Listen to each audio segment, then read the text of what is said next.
problem number 3, consolidation subsequent to date of acquisition.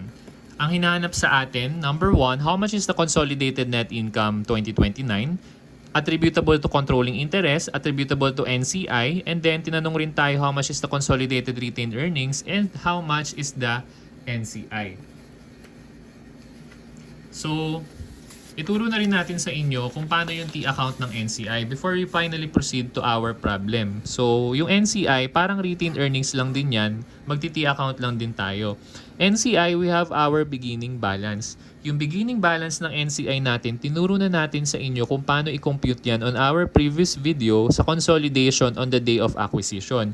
Diba? Tinuro natin, pwedeng fair value method, pwedeng proportionate method mo, i-measure yung NCI mo. So that would be your beginning balance. Ang next na makakapagpataas sa NCI is syempre yung adjusted net income ni subsidiary times non-controlling interest percentage. So kanina, sabi natin, para makompute yung consolidated retained earnings, eto nga, i-credit mo yung adjusted net income subsidiary times controlling interest. So yung controlling interest natin, di ba, 75% yan dun sa example natin kanina. Ngayon, saan natin i-multiply or saan natin i-credit na equity account yung net income ni subsidiary times non-controlling interest or 25%? Dito yon sa NCI. So kung dito controlling interest, dito ang i-credit natin yung 25%. Okay. So dito naman, kinancel natin yung dividend received by subsidiary. Ibig sabihin, si subsidiary nag-declare siya ng dividend. So, dividend declared by subsidiary times non-controlling interest percentage. Okay? So, yan yung magre-reflect sa libro natin na ending balance ng NCI. So, let's finally proceed to our problem.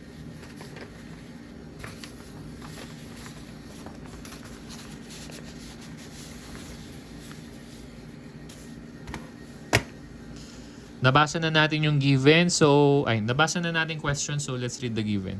The following info is related to Future acquiring CPA. Future acquired 80%. So, ibig sabihin, ng NCI natin is 20%. Ordinary shares for 600,000. So, 600,000 is your contran.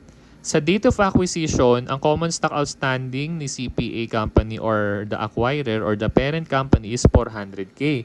The retained earnings is 100K. So, ibig sabihin, ito rin yun eh. Saan yun? Ito.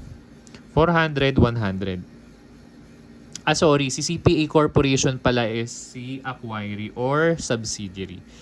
Non-controlling interest is measured at its fair value of 200K on the date of acquisition. So, yan ay magiging beginning balance natin sa NCI mamaya. Ito yun. The book values and fair values of CPA Corporation's assets were equal except for a machinery which had a fair value of 300K greater than book value. So, di ba, ang book value natin, nakapresent yan sa separate FS ni subsidiary. Kailangan sa Conso FS daw fair value. So, yung fair value, 300K greater than book value. So, ibig sabihin, nag-plus ka ng 300K para makuha mo yung fair value. Kasi fair value 300K greater than book value. So, ibig sabihin, ito yung iyong fair value adjustment na later on, i-amortize natin using its useful life of 5 years. Since yung 300K na undervaluation is attributed sa machinery ni CPA Corporation, which is our subsidiary, we need to amortize that on our consolidated financial statements. Okay, so at the end of the year, ito na yung report na net income and dividends declared ni parent company and subsidiary company. Magagamit natin yan mamaya. Next, we have your stockholders' equity. Kapag pinapakompute sa atin yung consolidated retained earnings, ang kailangan natin is yung retained earnings ni parent company during the beginning of the period. Hindi pala yan. Ito yon, yung 600,000. Okay? So, let's now begin answering or solving. Ang unang pinapakompute sa atin is consolidated net income. Again, our performa format sa pag-compute ng net income or net income, susundin mo lang tong 2 columns na to. So, ang unadjusted net income natin kay parent company is kay Future, 400,000. Kay CPA Corporation, 100,000. Next naman natin is yung dividend received from subsidiary. Nag-declare si subsidiary or si CPA Corporation ng 10,000. Okay, so 10,000 times 80%. 10,000 times 80%, 8,000. So 8K, eliminate. And then, dito muna tayo sa side parent pala. Impairment loss, wala muna. Dahil wala naman sa problem. Next, downstream, wala din. Dahil next topic pa natin yung intercompany transactions. So, our adjusted net income ni parent is 392,000. Next naman natin is net income ni subsidiary. Ang adjustments na gagawin natin is yung fair value over undervaluation amortization or fair value adjustment amortization. Ang fair value adjustment natin, kanina, we compute it. Hindi natin kinompute, given siya, 300,000. So, 300,000 divided by 5 years. Let's compute. 300,000 divided by 5, 60,000. So, 60,000 ang kanyang. Kailangan madagdagan yung depreciation per year. So, kapag nagde-depreciate, nag-add ba tayo sa income or nagsasubtract? Nagsasubtract. Kaya, fair value over under valuation, amortization, 60,000. So, wala naman tayong upstream, wala rin tayong impairment loss. So, 100,000 minus 60,000, 40,000. So, adjusted net income ni subsidiary, 40,000. So, tinatanong tayo ngayon, how much is the consolidated net income? 392,000 plus 40,000. Let's compute. 40,000 plus 392,000, 432,000. So, that's your answer for number 1. Okay, attributable to controlling interest naman daw. So, yung 40K, ita-times natin sa 80%, controlling interest, 80%. So, 40,000 times 80%, 32,000. So, yung 32K ay add natin dito sa ANIP. So, ANIS, controlling interest, 32K. 392K plus 32K,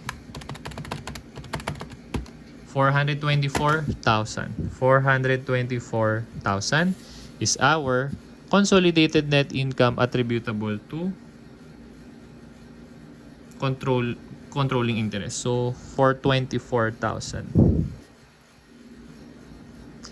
And then, next, consolidated net income attributable to non-controlling interest. So, yung anis natin na 40K, i-times mo lang sa NCI natin na 20%. Let's compute. 40,000 times 20%. 8,000. Bakit 20% ang NCI? Kasi 80% ang controlling interest. 100% minus 80% is 20% NCI. So, 8,000. Pag pinag-add mo yung 424,000 and yung 8,000, ang kakalabasan is 432,000, which is also your consolidated net income.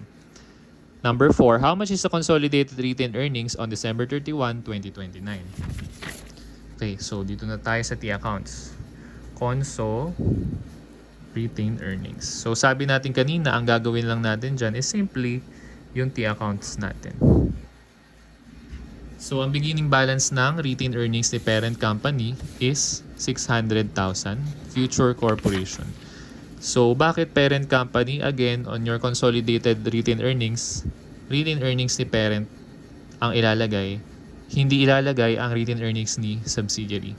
Ang net income ni parent, 400K. Ang net income ni subsidiary, 100K. Pero i-times mo na yan sa 80%, so that's 80K. 400K plus 80K. 400K, 80K. Next naman natin is yung kailangan na adjustments.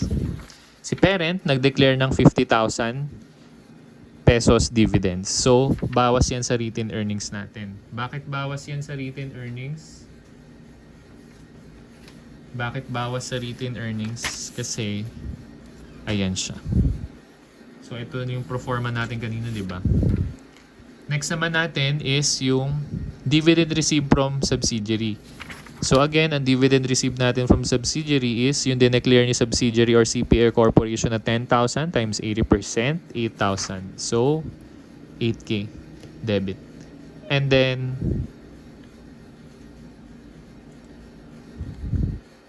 lastly, yung fair value over under valuation amortization. So, 60,000 yun.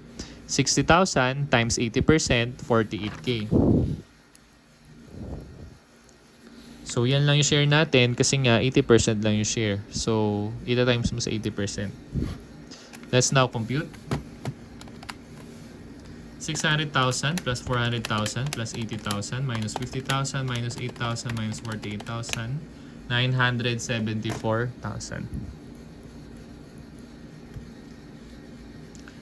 So, yung net income ni parent and net income ni subsidiary na kinredit natin sa retained earnings is yung unadjusted.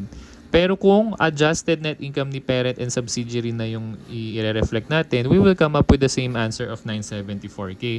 So again, the beginning balance of Conso R is 600K. So let's just copy it. So we're just trying the shortcut method. So since alam naman na natin kasi yung adjusted net income ni parent and subsidiary, which is 392K and then 32K. So ilagay na natin dito 392K and then 32K. Again, this is your beginning balance, anip, anis. And then lastly, ang ide-debit mo na lang dito is yung dividend declared by parent company which is worth 50,000 pesos. So, 50K. We should come up with the same answer. Let's try. 600,000 plus 392,000 plus 32,000 minus 50,000, 974,000.